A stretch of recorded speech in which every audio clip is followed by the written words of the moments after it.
política. Dios está, el mundo lo está viendo y está despertando a la gente para que venga a las escrituras para ver si esas cosas son así o no, como hacían los bereanos, que cuando Pablo les predicaba, ellos iban a las escrituras a comparar las enseñanzas de Pablo, a ver si esas cosas eran así. Y ese es el deber de usted y de mío, estudiar la Biblia. Ha llegado la época de que el hombre necesita la luz de la verdad. El mundo necesita la verdad, usted la necesita, pues búsquela en la Biblia y deje de ser un juguete de los hombres. Usted no tiene por qué vivir a tientas y pedirle permiso a hombres para ir allá. Hasta permiso se pide hoy en día en las iglesias para usted hacer cualquier cosa, como si usted fuera un esclavo de ahí y esto fuese su amo. Así debemos estudiar la Biblia, para que nosotros podamos tener un criterio personal de la verdad y andar a la luz de ella.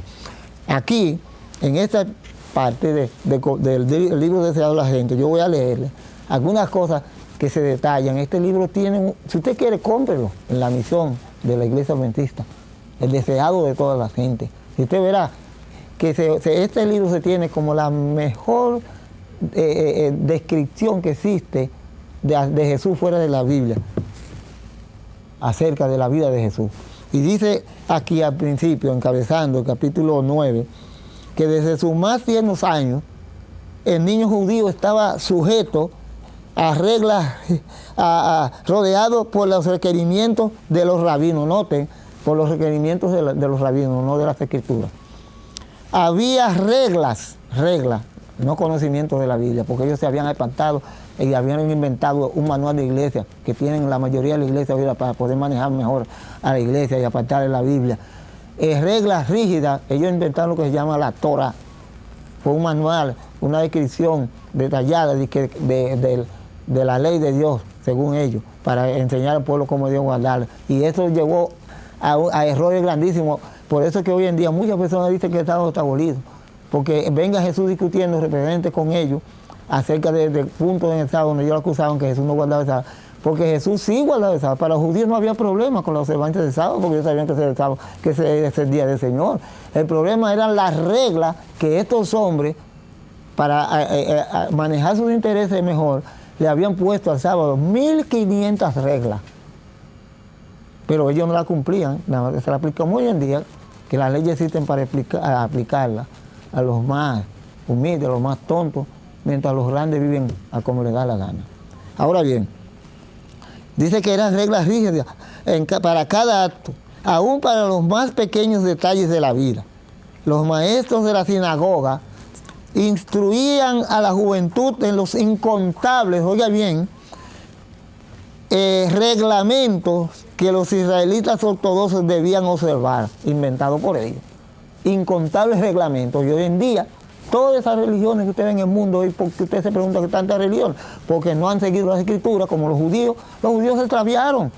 Por eso Jesús reorganizó la iglesia con un grupo de 12 hombres, porque habían torcido el mensaje divino para salvar a la humanidad y lo habían tomado para ellos. ¿Y en qué forma? Para negocios.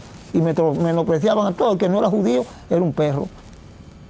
Sin embargo, ellos eran tan dignos de muerte y de desprecio delante de Dios como el más vil pecador de cualquier nación. Cuando nosotros conocemos la verdad y no obedecemos, somos más dignos de muerte y de rechazo que el que anda por ahí que nunca ha hecho profesión de fe. Dice aquí que eran incontables los reglamentos, pero oigan lo que dice. Ahora vamos a ver cómo Jesús enfrentó esa situación desde niño. Oigan lo que dice. Pero Jesús no se interesaba en esos asuntos. ¿Qué dijo Jesús de él mismo? Ejemplo os he dado para que como yo he hecho, ustedes hagan. Quiere decir que si Jesús es nuestro ejemplo y Él nos pide aquí que nosotros debemos hacer como Él hizo, frente a cualquier situación que atente contra la libertad de nuestra conciencia, de nuestra esperanza, nosotros debemos tomar la actitud que Jesús tomó, no importa la consecuencia. Dice que pero Jesús no se interesaba en esos incontables reglamentos que habían inventado los dirigentes de la iglesia. Así usted y yo hoy en día tampoco debemos someternos e interesarnos en estas enseñanzas baratas y oscuras que se enseñan hoy en día y que usted no tiene claro. Usted aceptar una religión, porque hoy la gente se le ha metido en la cabeza que pertenecer a una iglesia es ser cristiano, y eso es mentira. Usted puede seguir siendo tan impío y tan mundano como que anda, el pecador común que anda por ahí, que no se interesa en la cosa de Dios, haciendo todo lo que le viene en gana. Eso no lo hace usted cristiano, porque Jesús identificó al verdadero cristiano por la conducta, por sus frutos lo conoceréis. Así como un árbol usted sabe de qué es por el tipo de fruto, así Jesús identificó al árbol cristiano, la persona humana que profesa ser cristiano, porque acata y obedece perfectamente la palabra de Dios, su palabra. Y él dice que él no se interesó en esas reglas rabínicas, así de los rabinos de hoy en día, los rabinos modernos que viven en los púlpitos enseñando tonterías y paseándose por ahí en el lujoso aparato, mientras la iglesia se hunde en ignorancia y pecado. Nosotros debemos saber que Jesús, cuando vino aquí, encontró una situación que llamó a los dirigentes de la iglesia, lo llamó asalariado, que lo único que le interesaba era los intereses que recibían a través de la ignorancia del pueblo. Le llamó asalariado, pero en cierto momento lo llamó lobos rapaces y en otro momento lo llamó hijos del diablo, mentirosos, porque habían comercializado con la religión, como está pasando hoy en día, Son muy pocos los ministros, hombres que funcionan como pastores, que son pastores. La mayoría son lobos, que se comen las ovejas, como dice Jeremías. Se comen la carne, se beben la leche y se hacen abrigos para cubrirse, mientras el lobo se lleva a las ovejas, y que se lleve el diablo a esta. Yo teniendo mi vida acomodada y bien. Eso está sucediendo. Dice, usted lo comprobó, lo que está sucediendo en el mundo, usted lo sabe, en el mundo religioso, y muchos miembros de la iglesia saben que es así. ¿Cómo debemos enfrentar eso? Estudiando las Escrituras y haciendo la voluntad de Dios individualmente y caminando con Dios y rechazando todo el plan de dominar nuestra conciencia y nuestra mente. Dice aquí, oigan lo que sigue, desde la niñez Jesús actuó independientemente de las leyes rabínicas. ¿Cómo? Desde su niñez Jesús actuó independientemente de las leyes de los pastores y dirigentes de la iglesia. Hoy en día te oye a los hermanitos, hermanos, que hay que obedecerle porque esos son esos representantes de Dios, como si fueran dioses. Dios lo puso en lugar de él. Yo digo eso, qué tontería. Que Dios puso a esos hombres en lugar de en la iglesia para que lo maneje a usted y lo engañe y le diga lo que tiene que hacer. No, conoceréis la verdad y la verdad os hará libre. No, voy a repetir esto que Dios dice aquí. Desde la niñez, eso lo dice el deseado de toda la gente, Jesús actuó independientemente de las leyes rabínicas. Tuvo libertad, aprendió que su único maestro es Jesús y su único padre en materia de religión y de conciencia es Dios. Ningún hombre.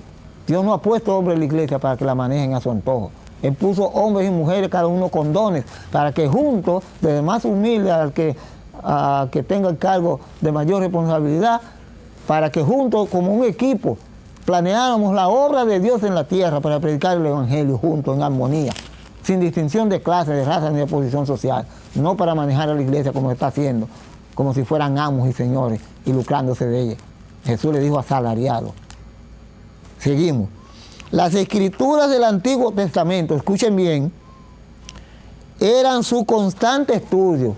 Desde su niñez, María enseñó a Jesús los principios del cielo y estaban siempre sobre sus labios las palabras, así dice Jehová. Él solamente daba respuesta con la Biblia, sean los puntos religiosos, sociales, lo que sea.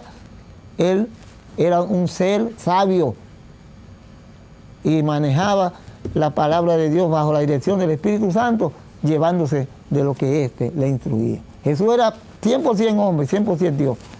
No pecó jamás, por eso su divinidad tuvo más influencia en la tierra que su humana carnal, su vida carnal. Y nunca pecó. Aquí dice que Jesús nunca hubo engaño en su boca y nunca pecó. Por lo tanto, debemos seguir el ejemplo de él que dijo, yo soy el camino, la verdad y la vida. Sigue aquí. A medida que él comenzó a comprender la condición del pueblo, ¿qué Jesús empezó a comprender?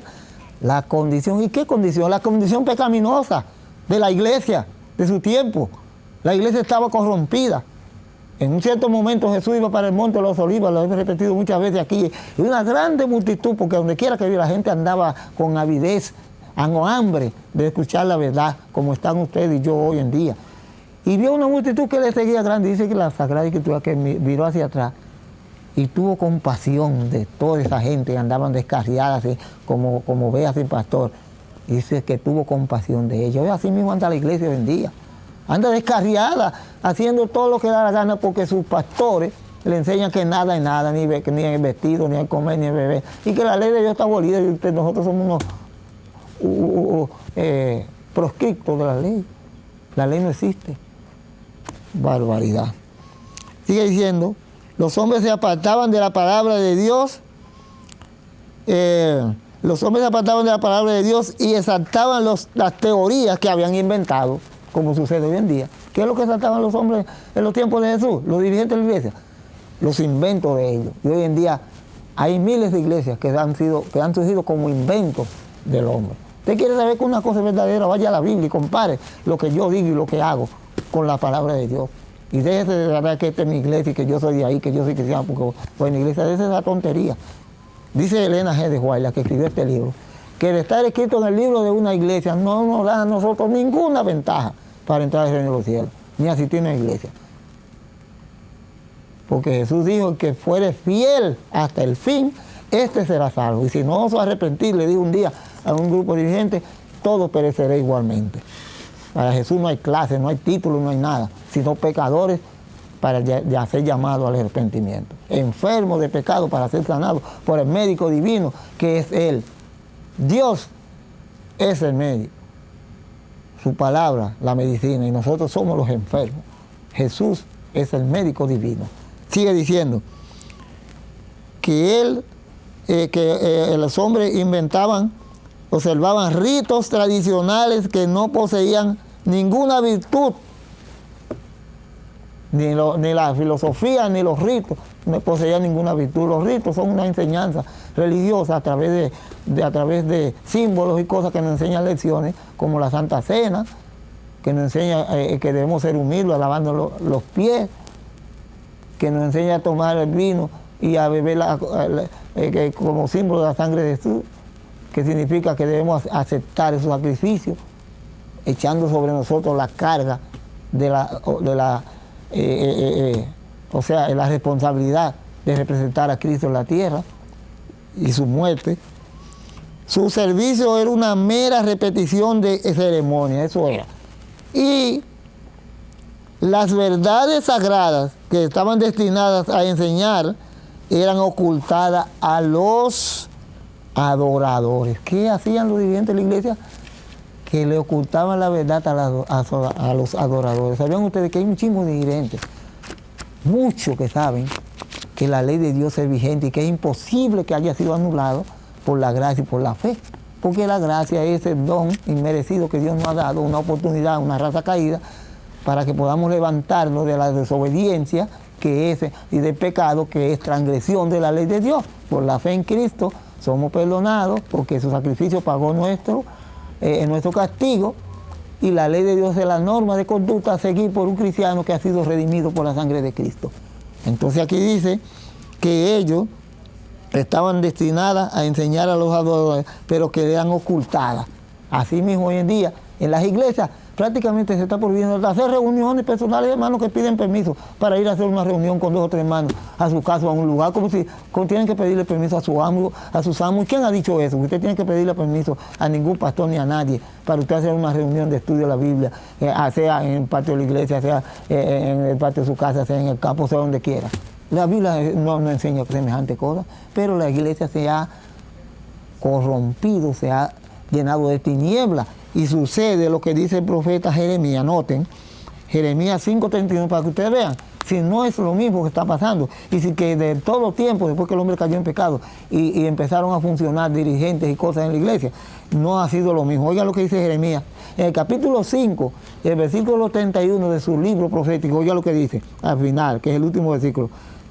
Los profetas profetizaron mentiras. Note, una pandilla de mentirosos, predicándole cosas halagüeñas en un momento que el pueblo estaba corrompido y que Dios había amenazado